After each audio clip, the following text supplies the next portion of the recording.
The Pacific sun beat down with a relentless hammering intensity, turning the white coral sand of the landing beach into a blinding glare.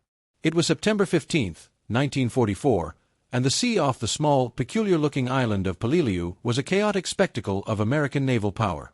Landing craft, hundreds of them, circled like anxious water bugs, while battleships and cruisers further out painted the horizon with gray steel.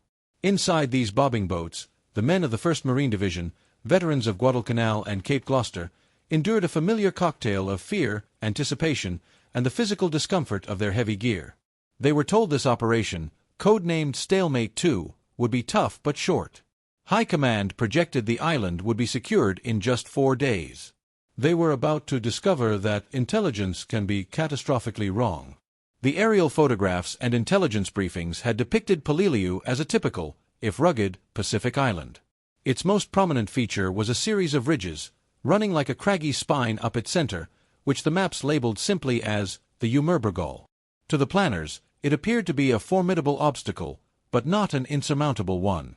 The primary strategy, perfected through earlier campaigns like Tarawa and Saipan, was to secure the airfield on the southern flatlands quickly, then push across the island, trapping and destroying the Japanese garrison against the sea. The Marines were the spearhead, the hammer that would smash the Japanese defenses on the beachhead and open the way for the Army's 81st Infantry Division to mop up. It was a logical plan, built on past successes. The fatal flaw was that the Japanese commander, Colonel Kunio Nakagawa, had fundamentally rewritten the book on island defense. Gone was the doctrine of the frenzied, wasteful bonsai charge at the water's edge. Instead, Nakagawa, a brilliant and ruthless tactician, had engineered a defense in depth. He used the island's unique geology as his primary weapon. The Umerbergol ridges were not just hills, they were a nightmarish labyrinth of sheer limestone cliffs, deep ravines, and hundreds of natural caves. Over the preceding months, his men had connected these caves with tunnels, creating a multi-storied, interconnected fortress immune to naval bombardment. Guns were placed in reinforced steel doors that slid open to fire and snapped shut immediately after. Every gully, every crevice, was a potential killing zone pre-sighted for mortars and machine guns. The Japanese were not on the island, they were in it. The Marines waiting ashore that morning were not charging into a defensive line, they were advancing into a giant, carefully designed meat grinder. At 8:32, the first waves of Amtraks ground their way onto the beaches, designated white and orange. The initial moments were deceptively quiet, the silence broken only by the roar of engines and the distant thunder of the naval guns. Then, as the ramps dropped, hell erupted. A storm of steel swept across the landing zones. Pre-registered mortar and artillery fire walked methodically across the sand, throwing up geysers of debris and shrapnel. Machine gun nests, hidden in the ridges and in reinforced positions along the airfield's edge, crisscrossed the beaches with deadly tracers. The sea, moments before a deep blue, churned red in places. The heat was immediately oppressive, soaring well above 100 degrees Fahrenheit. Men, weighed down by their packs, weapons, and extra ammunition, found the simple act of moving through the deep loose sand to be an exhausting ordeal. They scrambled for any cover they could find, behind a blasted landing craft, a small ridge of sand, the body of a fallen comrade. The air was thick with the acrid smells of cordite, burning fuel, and blood. Chaos reigned. Unit cohesion, so carefully planned on the troop transports, shattered in the first few minutes. Fire teams and squads were intermingled, leaders were cut down, and men fought as small, isolated groups simply to survive. One of the critical objectives for D-Day was the capture of the airfield, a long, exposed strip of coral that lay just inland from the beaches. To reach it, the Marines had to cross several hundred yards of open ground, all of it under direct observation and fire from the Umerbergol ridges to the north. The assault across the airfield became one of the most iconic and harrowing moments of the entire Pacific War. It was a sheer test of raw courage. Marines rose from their scant cover and ran, dodging and weaving, across the flat, barren runway as Japanese machine guns and anti-aircraft guns, depressed to fire horizontally, scythed through their ranks. It was a charge that seemed to defy the very laws of survival. Men fell, but others pressed forward, driven by training and a desperate understanding that going back was not an option. Securing the far side of the airfield did not bring relief, it only meant they were now deeper inside the kill zone. As the first day ground to a bloody close, the Marines held a tenuous foothold, a shallow strip of beach and a portion of the airfield's southern edge. The cost had been staggering.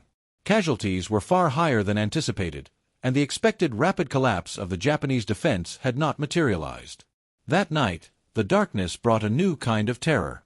The Japanese, masters of infiltration, used the cover of night to probe the marine lines. Shadows moved with sinister intent, and the air was punctuated by sudden screams, the blast of grenades, and the crack of rifles. Men fought in a state of exhausted, hyper-alert paranoia, knowing an enemy soldier could be mere feet away. Sleep was impossible. The psychological toll of this constant, close-quarters threat was immense, adding a layer of mental exhaustion to their profound physical fatigue. The second day saw a shift in the nature of the battle. While fighting continued to secure the airfield fully and push along the southern coast, the main effort began to turn north, toward the ominous, looming ridges. It was here that the Marines first began to grasp the true nature of the fortress they were assaulting. A single, prominent coral promontory, soon to be infamous as the Point, dominated the left flank of the American advance along the beaches. Intelligence had suggested it was a minor position. In reality, it housed a massively fortified complex of machine guns and a 47mm anti-tank gun, all cleverly concealed and mutually supporting. The task of reducing the point fell to Captain George Hunt's Company K, 3rd Battalion, 1st Marines. The fight for the point was a microcosm of the entire Peleliu campaign, a brutal, close-range struggle against a dug-in, invisible enemy. Hunt's men had to scale the cliffs under fire, using ropes and bayonets as climbing picks. Once on top, they fought a desperate battle to silence the gun emplacements. They could not see the enemy. They could only pinpoint their locations by the muzzle flashes. The only way to destroy them was to get dangerously close and use explosive charges, flamethrowers, and grenades. For over 48 hours, a handful of Marines held this isolated position against relentless Japanese counterattacks, their ammunition running critically low, their water nearly gone. By the time they were relieved, the company had been reduced to a fraction of its original strength, but they had, through sheer tenacity, neutralized a position that could have decimated the entire regimental landing team. Meanwhile, the center of the Marine line was confronting the main body of the Umerbergall pocket. The terrain was unlike anything they had ever encountered. It wasn't a series of hills to be taken, but a jagged, broken landscape of coral and rock. Ravines, which the Marines soon gave names like Death Valley and Wildcat Bowl, were natural amphitheaters of death, surrounded by steep cliffs honeycombed with caves. Advancing meant climbing up sheer slopes under fire, or moving through valleys where enemy positions above could fire down on them from 3 sides. Movement was agonizingly slow, measured in yards per day. Every cave, every crevice, had to be cleared. The method was systematic and deadly. A fire team would provide covering fire while a bazooka man or a flamethrower operator would inch close enough to seal the cave mouth. It was exhausting, nerve-shredding work where a moment's lapse in concentration could mean death. The weapon that proved most decisive in this nightmarish environment was the flamethrower. Its operator, carrying a heavy, volatile tank on his back, became the most vital and most targeted man on the battlefield. The whoosh of the napalm gel and the cloud of fire that followed was often the only way to truly cleanse a cave. It was a horrific weapon, but in the face of an enemy who would not surrender, it was the only tool that worked. Alongside the flamethrowers, Marines used demolition charges and sometimes simply bulldozers, which would simply cave in the entrances, entombing the defenders. The fighting was so intimate that the sounds and smells of the enemy became a constant part of the experience. The chatter of their Nambu machine guns, the distinctive thump of their knee mortars, and the ever-present stench of the enemy and the fallen, which mingled with the pervasive, choking coral dust. After a week of this brutal combat, the 1st Marine Regiment, the spearhead of the initial landing, was combat ineffective. The men were physically broken and mentally shattered. They had endured over 1,600 casualties, representing a staggering casualty rate of nearly 60%. They were suffering from extreme heat exhaustion, battle fatigue, and a critical shortage of water. The Marines' canteens, left on the decks of the landing craft, had been filled with hot, brackish water that did little to quench a powerful thirst under the blistering sun.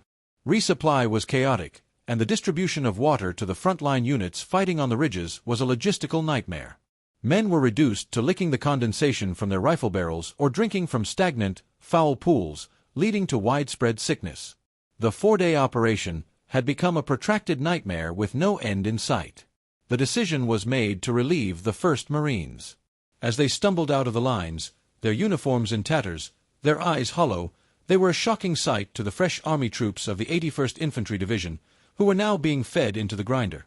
The Battle of Peleliu was far from over. The fiercest, most grinding phase within the Umurbergal pocket was just beginning. The Marines had broken the back of the Japanese defense on the beaches and airfield, but at a cost that would forever sear the name Peleliu into the Corps' memory as a byword for unyielding sacrifice and the brutal reality of a new kind of island warfare.